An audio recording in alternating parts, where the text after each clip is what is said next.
بردف كي انجمنا كردي انا كسي فيصل يوسف جي قامشلو اللي قال منا كاك فيصل دما تخش بخير هاتي ما تجي خوش في سباس اشترى من خاص جاجنا تبيروز بكم للجامعة السبع جاجنا لما الصبح يا اخي نيرو يا ما شاف تشك نوبه كاك فيصل من حس كرد اسبيك في بزانبم قوتو بيجن دانو ستاندن دناوبرا انا كسي و بيده ده جهشتنا كدري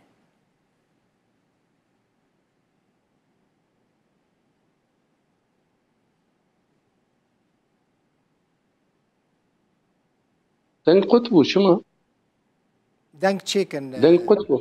حوالي من الدنگ دنگيتها ودنگيتها بلي دوباره كاك فيصل من خواست مراق دكم براستي وكا حر كردكي هونو بيده انا كسي و بيده دانو ستاندن و جهشنا كدري ججنات وطما شفان الهجاء وملتيمة تمامي بيروز بججنا رمضاني يعني دا نوصلني ما فيش حجدي ما سيا رونشناغو امو هفالن بيدي بهبدور ونشتن بشعبديريا امريكانا وبريز مظلوم ما كاريبو ولا فكرنا سياسية غورش بلكا وي بارتين كردي تمام تبلي ببون ما كاريبو اماريني بكن وقشبونكي تبرز غريك نابينا مواد نمان ثاني سر اساسي جو او بقرن لهبالي خواج برغو اما ام وكن جومان بارتي وي بيكاتي وي تمام جباكا سفيد ام بهدوره يعني ما اري كرسر انها رنجك دي او الجمانات نود بيجنها يعني بيجن هناك بارتي معنا او انا دي ام بهدوره لفكن اما تبرز غريكا منينا او لفكرنا جو بري بارتي تمام رش بلكا جو هاتي بيشوازي كرنج مرا هاتي قد ماندن ما اري كريال سر وملف كريه بوارا قابات دواجي عملوا هبينا وام كاربن دمك نيزيك او بارتي او دبيجن وهناك بارتي دي تريجي اريني ببيو ام كاربن دايري فرابكن وام هشكربكن ودياربكن جملتي خو تماميرا برنجك هشكرا بتبليبونا هناك كسي ناف دولتي بريز مظلوم هقربي وممثلي سروك مسعودي تبلي ببي امي قال لك قش بنو كيف قش بنو باشا كاك يعني فيصل بيجن برز جريك معنا بلي هون كانجي مثلا از امي وكانجي بهفرا ببينن وندرت كفنا بيشيا كاميري هونو بيده وداخويانيه ددن كانجي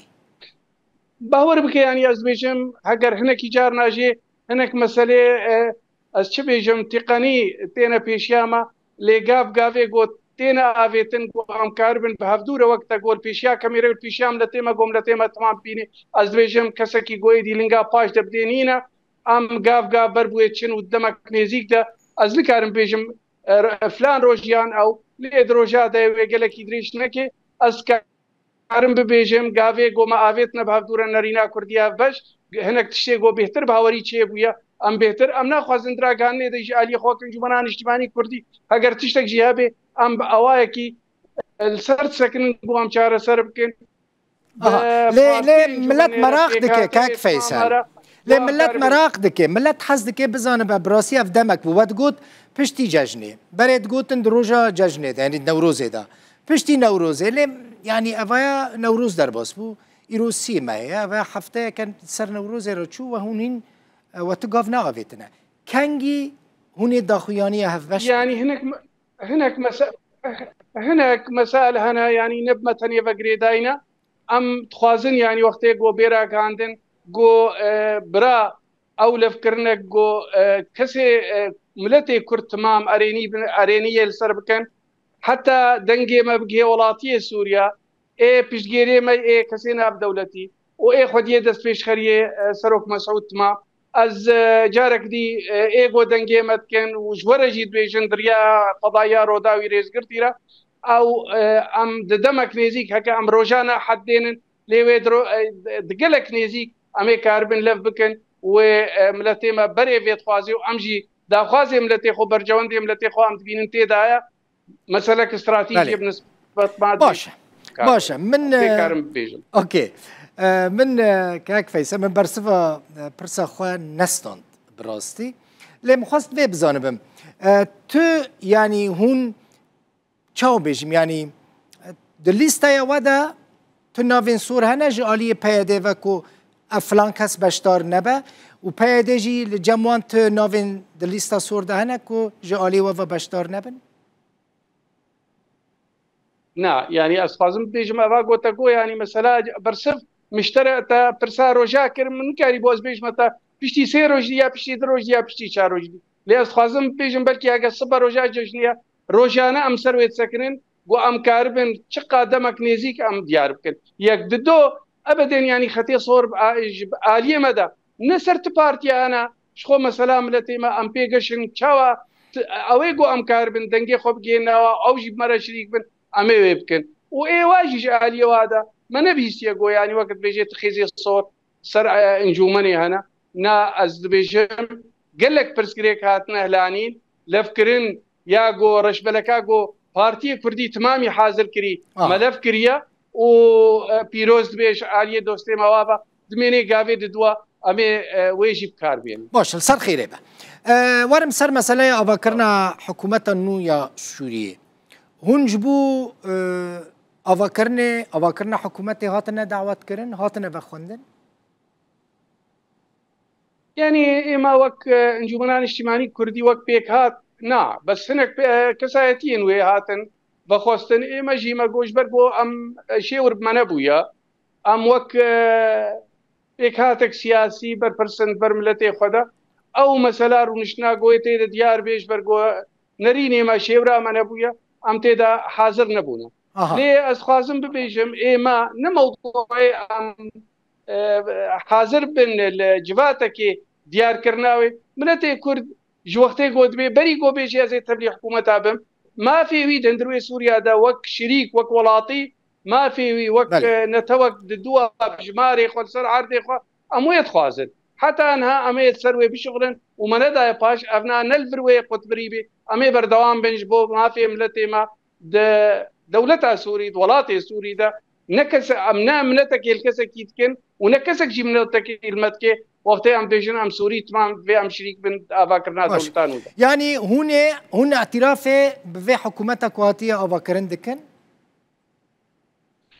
اما ام دبيجن بري اعترافي واعترافي نأفا مسلامة اواقو اف حكومة حتى اواقو ايروج الي كي دتي افاكرن بيكات براني نتيدنا نسر اوايك بيكاتي سياسي بيكاتي نتوي و اي اولياتيا اما ام دبيجن دا خياني اوي اواقو يبر بيبدي شوا بيكات تمام دروجيتي دبخي شريكي دياروكي و جرانتي جما في واره هبل بيشاي ملتي كرد ام ايرو تنها برسي شاندا كردي دا خوازي كردي شوا ام بواره بدن بستينن قول افكرنك ببيدا خوازي ملتي ما شوا قوام ببنا شريكي ملتي دولتها سوري اما مثلا ام بي حكومتي قبول كريان قبول لكن ايرو حكومتك بيشتي روخانا ريجيما اسد ام دبينن ام جيت خوازن هاجر بي وخرت بي وجزاه لين السر دولتها سوريا جو بري السر ريجيما اسد وانا دفي بيكاتي سوري تمام اينتوي ودنا هذا البيشاج برغو ملتي دوايا ملتي كرد دفي بيرتي كليبي والدستور سوري دما فينا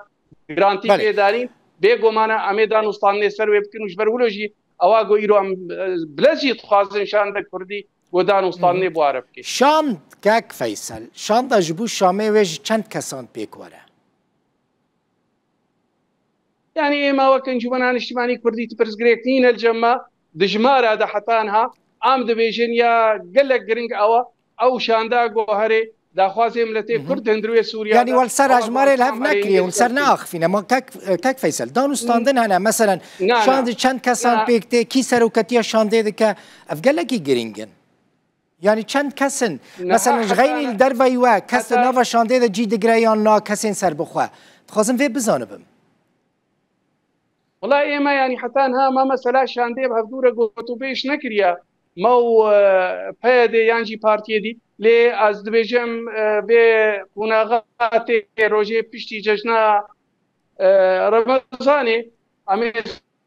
سربا مثلا بسكرين لي دوباره كم اما انجمنان اجتماعي كردي برزغريك الجمانه بيسر مساله جماره اگر جمار كرد بي هيفيم لتي كرد ودا خوازي واتمام بو شاندي ربن قالك اسباس